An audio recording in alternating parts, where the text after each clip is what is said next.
Isa pang religious group ang pinaimbestigahan sa Senado dahil sa umunoy pang-aabuso sa mga menor de edad na babae.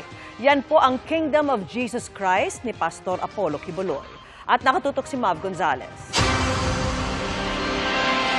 Pinaiimbestigahan ng Senate Committee on Women, Children, Family Relations and Gender Equality ang mga umano'y pang-aabusong nagaganap sa loob ng Kingdom of Jesus Christ sa ilalim ng leader nitong si Pastor Apollo Kibuloy.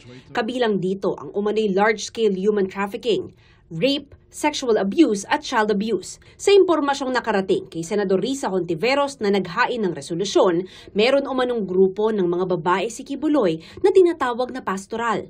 Ang ilan sa mga babae nagbibigay umano ng serbisyong sexual kay Kibuloy, habang ang iba naman ay para sa mga personal na gawain gaya ng paglalaba, pagpapaligo, paglilinis ng kwarto at pagmamasahe sa lider nila.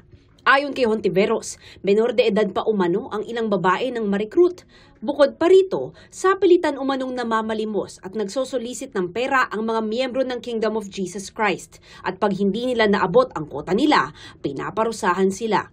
Gusto rin daw niya patingnan sa Senado kung sapat ba ang mga batas natin laban sa human trafficking para mapigilan ang large-scale trafficking na ginagawa sa likod ng mga religious organization. Nasa most wanted list ng FBI sa Amerika si Kibuloy at iba pang opisyal ng Kingdom of Jesus Christ dahil sa mga alegasyon ng sex trafficking of children, fraud and coercion, conspiracy at bulk cash smuggling. Kinukunan pa namin ng pahayag si Pastor Kibuloy pero dati nang itinanggi ng simbahan nila ang mga paratang. Para sa GMA Integrated News, Mav Gonzalez, nakatutok, 24 oras.